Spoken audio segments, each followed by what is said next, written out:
Praise the lord. ప్రకటన గ్రంథము 4వ అధ్యాయం చదువుకుందాము.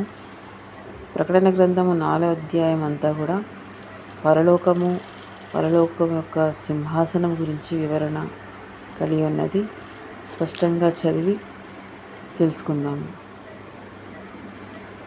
ఈ సంగతులు జరిగిన తర్వాత నేను చూడగా, అదిగో పరలోకమందు ఒక తలుపు తెరవబడి ఉండెను. మరియు నేను మొదట వినిన స్వరము బూరధ్వని వలె నాతో మాటలాడగా వింటిని. ఆ మాటలాడినవాడు, ఇక్కడికి ఎక్కి రమ్ము, ఇక మీదట జరగవలసిన వాటిని నీకు కనపరచెదనెను. వెంటనే నేను ఆత్మపరవశుడనైతిని. అదిగో పరలోకమందు ఒక సింహాసనము వేయబడి ఉండెను. సింహాసనమునందు ఒకడు ఆసీనుడై ఉండెను. ఆసుడైన వాడు దృష్టికి సూర్యకాంత పద్మరాగములను పోలినవాడు. మరకతము వలె ప్రకాశించు మేఘధనస్సు సింహాసనము ఆవరించి ఉండెను. సింహాసనము చుట్టూ 24 సింహాసనములుండెను.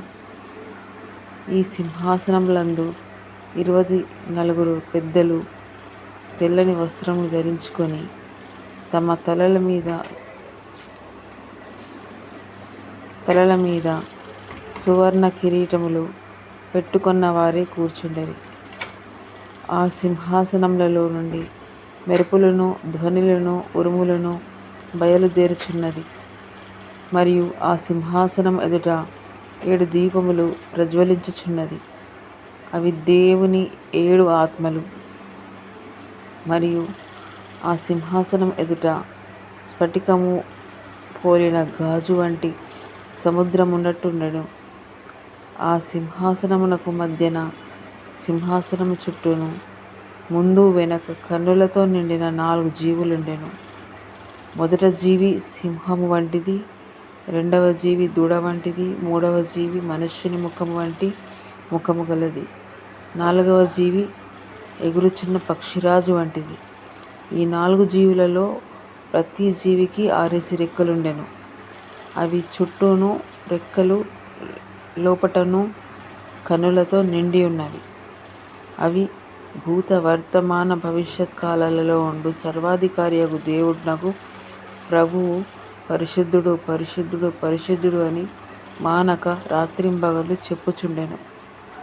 ఆ సింహాసనమునందు ఆసీనుడై ఉండి యుగయుగములు జీవించుచున్న వానికి మహిమయు ఘనతయు కృతజ్ఞతాస్తుతులను కలుగునుగాక అని ఆ జీవులు కీర్తించుచుండగా, ఆ 24 పెద్దలు సింహాసనమునందు ఆసీనుడై ఉండు వాని ఎదుట సాగిలపడి యుగయుగములు జీవించుచున్న వానికి నమస్కారము చేయుచు, ప్రభువా, మా దేవా, నీవు సమస్తమును సృష్టించితివి. నీ చిత్తమును బట్టి అవి ఉండెను, దాన్ని బట్టియే సృష్టింపబడెను. కనుక నీవే మహిమ, ఘనత, ప్రభావములు పొంద నర్హుడవని చెప్పుచు తమ కిరీటములను ఆ సింహాసనం ఎదుట వేసిరి.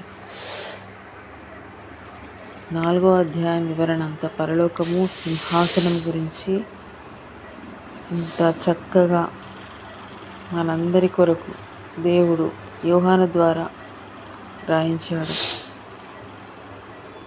మనము అజ్ఞానుల వలె కాక జ్ఞానుల వలె మెలకువగా ఉండి ఈ అంత్యకాల దినములలో ప్రార్థన చేసుకుంటూ దేవుని సన్నిధికి దగ్గరగా ఉండాలని దేవుడు మన సంఘముతో ఆత్మ ద్వారా చెప్పుచున్న మాటలన్నిటిని గైకొని నడుచుకుందాము.